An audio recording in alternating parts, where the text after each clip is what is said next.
Ohio State has made, I believe they made half of the college football playoffs during the 4-team era, 5 of 10. I believe that was the count. They would make every playoff going back to 2005, other than the Luke Fickell year, under a 12 or 14 team playoff. So we stand at a 12-team playoff. So my question to you, of course, if they arrive at the 4-team, and based on how close they were every time they missed, you would have to think, if the program stayed on the same trajectory, that they would be in more than half the playoffs going forward, because when they missed by that much. Yep. Every time they were the next one out. Even if they were the 6th team, they were really the next team out. So my question to you, do you think it benefits Ohio State to be playing this 12-team playoff, even though it's almost a guarantee that they're going to be there, because the road is so daunting? There's still going to be one champion, so somebody's going to emerge regardless, but still, versus just having the 2 opponents versus this gauntlet of 3 to 4 games. Tony, you can go ahead and hit that. I've got something I want to say about it as well. But first, I think you have to make the playoffs if you're going to be judged to have a successful season. Making the playoffs isn't going to be enough, though, so you're going to have to be doing something with it. So in that way, it is going to make Ohio State's road tougher, because you're going to be playing more teams, and that's the difference between you're talking about 16 or 17 games this year. Generally, if you win your conference, 16 games, which is only one more game than teams have to play now. And so people are like, how can it be that much more difficult?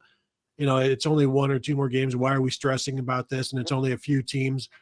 But you don't have that 4 weeks, 3.5 weeks between the conference championship game and your first playoff game like you used to. Now you're going to have 2 weeks off to prepare. And so you're basically, it's not unlike the NFL season where it's just boom, boom, boom, boom, boom. You've got a bye week and then you're into it again. And so that's going to make it's harder to do. It's harder to get through. You're playing better teams, more teams, and now your schedule is backloaded with playoff teams, and you're seeing teams like Ohio State this year with the pitiful non-conference schedule, Michigan with their pitiful non-conference schedule the 2 years before that. And so you got to do what you can to make sure that you get there. But again, it's not just going to be enough to get there, and it will be harder to have a I don't know, what is a successful season for a program like Ohio State? Is it making the Final Four now, because that will involve at least one playoff win? Is that the new? Can you finally put up banners for making the Final Four? Because apparently you couldn't before, because it wasn't. It's not just enough to make it. You've got to actually win a game. And now does it become something that is something you can hang your hat on? Yeah, you raise a lot of interesting questions there. What's going to be acceptable to fans going forward? I think this season it's national championship game or bust. And if something goes wrong in that game, and they lose it, people are going to be calling for the coach's head, just as they always do.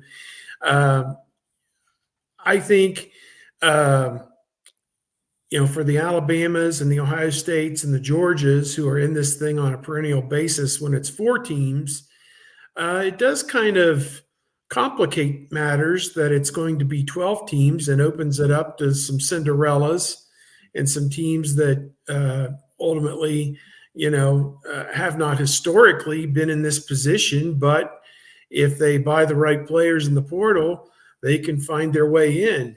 There were examples. I went on a very deep dive the last 2 days, and I looked at the BCS years and the playoff years, a total of 26 seasons, 10 playoff seasons, and 16 BCS seasons, to plot out what a 12-team playoff would have looked like with the rules that we've been given, that the top 4 conference champions will get the first round bye. So I plotted all those out. I had to go through and figure out who won all those conference championship games, or even in years before the Big Ten had a conference championship game, who would have the tiebreaker to be the designated best conference champion from the Big Ten in that given year.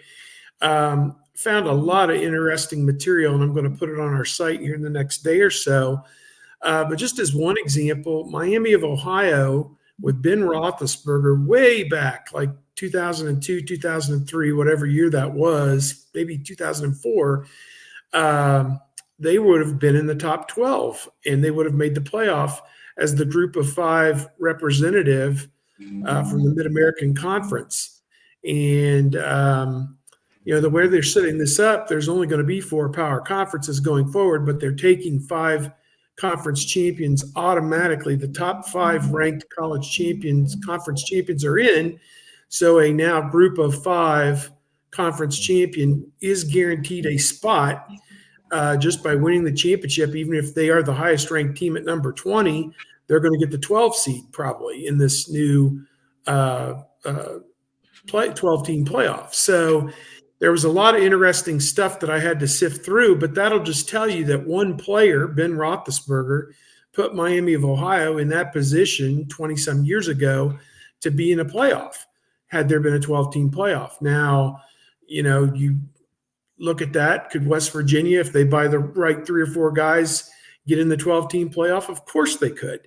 So, it's going to be interesting to see what happens with these perennial type powerhouse teams.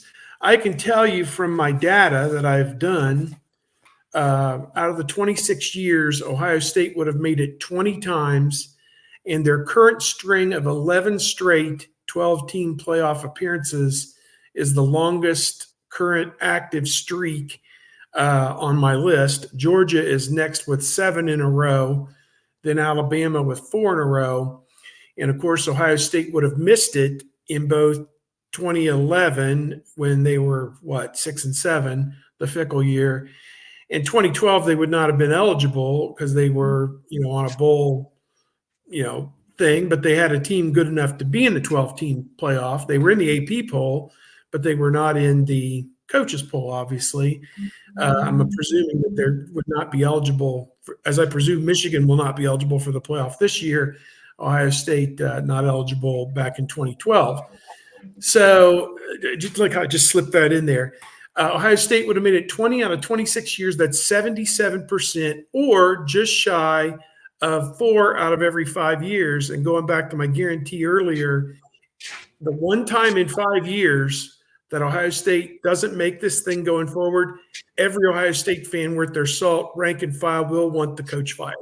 So you can assure yourself of that, which I think it could happen in 2025. This mass exodus that's leaving is going to be of biblical proportions. Like 18 of the 22 starters are going to get drafted potentially. So I don't know how you put a team together in 2025 other than it's going to be a bunch of sophomores, but whatever, and transfer portal guys. Next up is Alabama, 58%, 15 out of 26. And then it goes all the way down to Georgia. Oklahoma has 15, and then Georgia at 13, 50% of the time. As we know, the first 13 years of this, Georgia was terrible. Last 13 years of this, Georgia's been pretty good. The first 13 years of this, Georgia was dominated by Florida. Last 13 years of this, Georgia's been pretty good. So that kind of covers my research on that and kind of overarching thoughts about 12-team playoff. Maybe not such a great thing if you were a 4-team playoff perennial in there every year. Interesting, out of the 26 years, Alabama would have been the number 1 seed 7 times, LSU 3 times, and then Clemson, Florida State, Miami, Oklahoma, Ohio State, and USC all twice. So that'll tell you who the creme de la creme of college football has been in this modern era of the last 26 years. I would argue real quickly that once everybody leaves, Ohio State's 2025 roster is still going to be a top 3 roster in the Big Ten. And the top 3 teams in the Big Ten, are going to have a pretty good shot of making it, just depending on. Yeah, but you got to go on the road and win at Michigan and some other. I'm sure. Well, you don't have to. Yeah, you're right. Maybe you don't have to. Maybe you go 10-2 and take your 12 seed and take your chances. You have to go on the road. Don't have to win. That's going to be a fun season. I like those seasons. That's going to be a fun season. Roll the kids out there, let them go at it. They're ultra talented. See if they progress and learn and get better throughout the season. And maybe they go from being the 15th best team in the country in week 1 to one of the 3 or 4 best teams by mid-November. Yeah, I think that's my favorite thing about college football is I know it is. It's just the new stars every single year. And when you've got a completely almost unknown roster, but you know that it's talented, like when who's going to be the running back, who's going to be the quarterback, they're likely going to be, whether it's Julian Saint or Aaron Noland or maybe Devin Brown sticks around or Lincoln Keenholz, it's going to be probably completely new. Is it James Peoples as your running back? Get to see more of Jeremiah Smith, and Carnell Tate is going to be back, and Brandon Ennis, and tight ends you'll have there, and the offensive line is going to be brand new, and so good luck there. But defensive line, you'll be bringing back your Caden Curry and Kenyatta Jackson and Caden McDonald up front, and Hero Canoe and guys like that. And what they'll need a new middle linebacker, but they've got some in the pipeline, and I still think they'll be fine at corner even after losing Burke and IGB, because they've got young guys there as well, and you got Caleb Downs back. So and plus you've got 2 Australian punters, so I don't know what more you could want. Can't go wrong with that. Steve, my research reveals that Miami of Ohio would have made the 12-team playoff once out of 26 years. That's it. Yes. Same as the Hurricanes. I'm just kidding. Since you told us, Steve, it was the one time, yes, I am banking on it being the one time. A couple notes from this week involving the transfer portal legend Cavazos. Why screw that name up every time? Michigan State is where he's headed, and Jihad Carter, our buddy from Syracuse, has made his way back to the ACC with NC State. The oddity about Alabama only having a streak of 4, that in 2019, if memory serves me, they were number 12. And of course, you would have to make the top 11 because the group of 5 gets elevated. They were number 12 in the final regular season AP rankings, even though I and others thought that they were one of the 4 best teams in the country. Not that they earned a playoff spot, but they lost on 2 pick sixes to Auburn and a field goal that clanked off the upright, and they lost to Joe Burrow's LSU team by 5 points. But they were only number 12 at the end of the regular season rankings. Yeah, you have to pull Memphis up from the group below to fulfill the group of 5. And there's some anomalies here. I mean, when this started, there were Power 6 with the Big East and the Pac-12, which are both gone. Those were considered Power 6 conferences. We have contracted it down to 4, and this ACC seems like it's about to blow up at any given moment. And there's like 17 teams in the ACC. I mean, it's crazy. So yeah, it's nuts. I don't know what's going to happen with that. I'm working on a project right now going back to the 1990s and applying some of those seasons to current times and BCS times. And there were 7 conferences because you had the Big East and you had the Southwest Conference. Southwest, you had 7 major conferences after 1991. All right, folks, appreciate you being here, the voice of college football. Please support what Tony's got going there with BuckeyeHuddle.com, the Buckeye Weekly podcast. And then, of course, Steve at Bucknuts 247 Sports. Yakov delving back into history as he typically does. And the anniversary is coming up of one of the most infamous events in the history of Cleveland sports. This was a nickel beer night, or I guess it was 10-cent beer night. I forget which, one or the other. Extremely cheap beer on that June night, 1974. I believe that was the Rangers and the Indians, and they had to stop the game.